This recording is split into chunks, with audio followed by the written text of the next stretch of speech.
নমস্কার, আমি সাধনা। আজকের বানাবো আমি ভোলা মাছের তেল ঝাল। প্রথমে ভোলা মাছগুলোকে কেটে ধুয়ে নিয়েছি।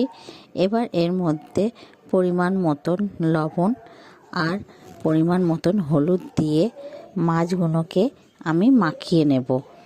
মাছগুলো আমি ভালো করে মাখিয়ে নিচ্ছি। আমার মাছগুলো মাখানো হয়ে গেছে। এবার একটা পেস্ট তৈরি করে নেব, যার মধ্যে আছে সাদা সর্ষে 1 চামচ, কালো সর্ষে 1 চামচ, পোস্ত 2 চামচ আর কটা কাঁচা লঙ্কা। সবগুলো মিক্সির বাটির মধ্যে দিয়ে আমি একটা মিহি পেস্ট তৈরি করে নেব। এর মধ্যে পরিমাণ মতন জল দিতে হবে, 2 থেকে 3 চামচ মতন জল দিয়ে এটাকে ভালো করে মিহি পেস্ট তৈরি করে নিতে হবে। আমার পেস্টটা তৈরি করা হয়ে গেছে। এবার গ্যাসে কড়া বসিয়ে তার মধ্যে তেল দিয়ে দিয়েছি।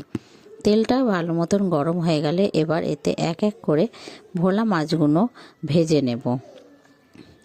ভোলা মাছগুলো অল্প অল্প করে দিয়ে ভাজতে হবে, যাতে না মাছগুলো জড়িয়ে যায় বা ভেঙে যায়। মাছগুলো আমার এক পিঠ ভাজা হয়ে গেছে। আমি মাছগুলোকে উল্টিয়ে দেবো। মাছগুলো আমার উল্টে দেওয়া হয়ে গেছে। এবার মাছগুলোকে লাল লাল করে 2 পিঠই ভেজে নেব। মাছগুলো আমার ভাজা হয়ে গেছে। এবার মাছগুলোকে আমি তুলে নেব। মাছগুলো আমার তোলা হয়ে গেলে এবার ওই কড়াই তেলের মধ্যেই আমি 2টো কাঁচা লঙ্কা চিড়ে রাখা আর একটু কালো জিরে ফোড়ন দিয়ে দেবো। দিয়ে ফোড়নটাকে একটু নেড়ে চেড়ে নিতে হবে, যাতে ফোড়নের ভালো গন্ধটা বেরিয়ে যায়। এর মধ্যে সেই পেস্ট মশলাটা তৈরি করা ওইটা দিয়ে দিতে হবে। পেস্টটা দিয়ে এবার ভালো করে নেড়ে চেড়ে নিয়ে নিতে হবে। এবার ওই পেস্টের মধ্যে ফেটিয়ে রাখা একটু টক দই 2 থেকে 3 চামচ মতন দিতে হবে। দিয়ে ভালো করে নেড়ে চেড়ে ঝোলটাকে ভালো করে ফুটিয়ে নেব।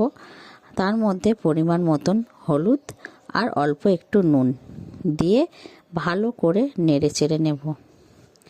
ভালো করে নেড়ে চেড়ে ভালো করে মশলাটা কষিয়ে নেব। কষিয়ে নেওয়ার পরে পরিমাণ মতন জল দিতে হবে।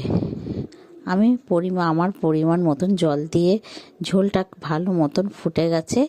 এবার এতে এক এক করে মাছগুলো সাজিয়ে দেবো। মাছগুলো যখন ফুটে উঠবে তখন এর মধ্যে ধনেপাতা কুচি ছড়িয়ে দেবো। দিলে মাছের ঝালটা রেডি হয়ে যাবে। আমার মাছের ঝাল রেডি হয়ে গেছে।